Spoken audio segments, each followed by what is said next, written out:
I have two studios. I'm incredibly fortunate. This is where I do my painting, and this is my primary studio here. Hi, I'm Janet McKaylee Burns. I'm a painter and printmaker, and thank you for visiting me in my studio. I paint with acrylics. I also do printmaking, and I paint with wax, which is encaustic. And so thank you for looking at the art that I've created.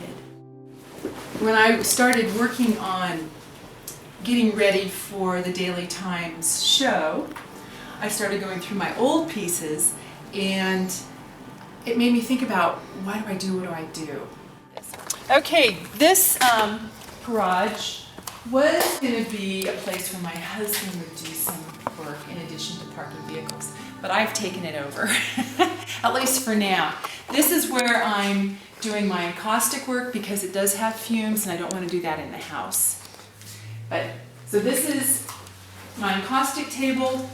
You can see I've got candy wrappers galore. I mean, this is the stuff of art. You know, this is going to become art here. I love the association of candy wrappers, childhood, joy, pleasure. You know, that all works into the kind of art that I want to make. The reason I paint is because I'm not a writer. I don't write at all. And I feel like I express myself better with color and shape and you know, imagery of nature. And I've got some pieces over there, the old pieces against the wall. Those will be what will be going down there.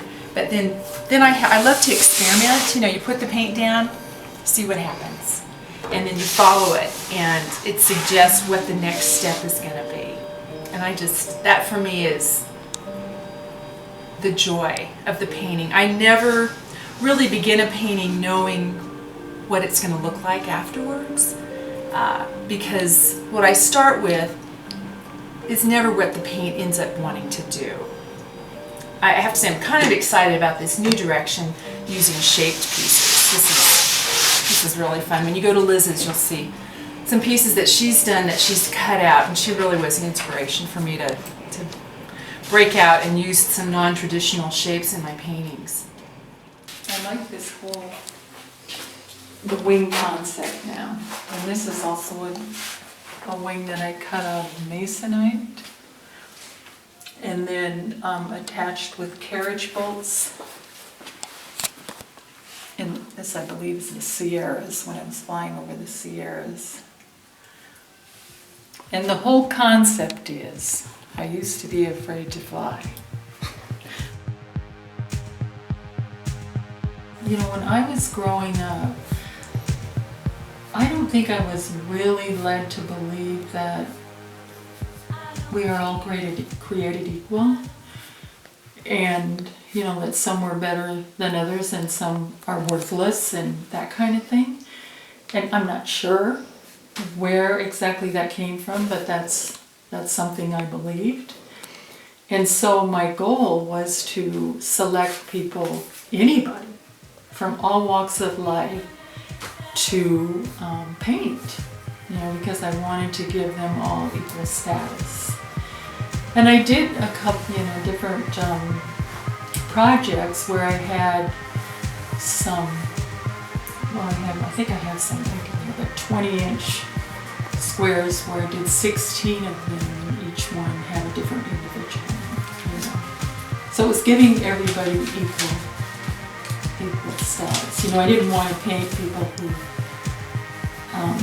probably had portraits painted a number of times. These are some of the earlier. These are my daughters, and they were headed to Albuquerque to go see, is it Billy Idol concert or something? And these are a little older. These are part of my people time.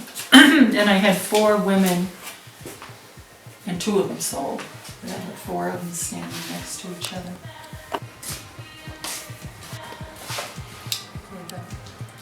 This is one I did for the peoples of the 4 corners.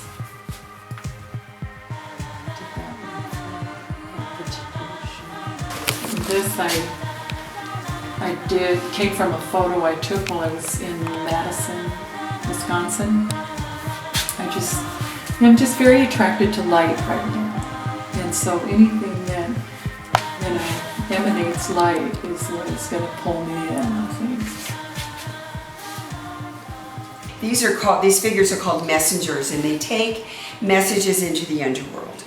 And so these are messages done by other people. And so, because they're personal, I paint over them, I fold them, I wrap them, I do all kinds of things so that the message is private between the person and to whomever they're sending it to.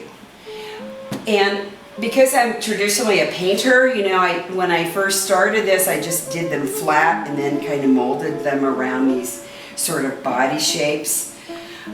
There's one in the living room that is the most recent one I've done. They take about 2 years, although this one has taken forever because I just haven't done it. But see, these are what the messages look like. People write them, decorate them, and then it's my job to sew them down. The other thing I'm doing is I'm working on these wood pieces. So I cut them out. Like this is a heart of compassion. And I have some written work that I've written about my stuff, because it doesn't just appear. I didn't just suddenly say, oh, I want to do Hearts of Compassion. I said, no, I'm a screaming witch half the time with my kids. And so, I don't know that I'd write that, but I felt that if I wanted to stop the war in Afghanistan, I had to stop the war in my house. That it worked both ways. And so the Hearts of Compassion were about that journey.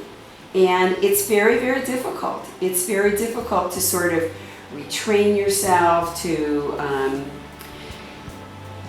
take more time. Take time for interpersonal relationships with your children, with your partners, with your work people. But that's how that happens. It doesn't just, you don't just decide you want a more peaceful, gentle world and walk through a door. It's really a process. So all of that is in my art.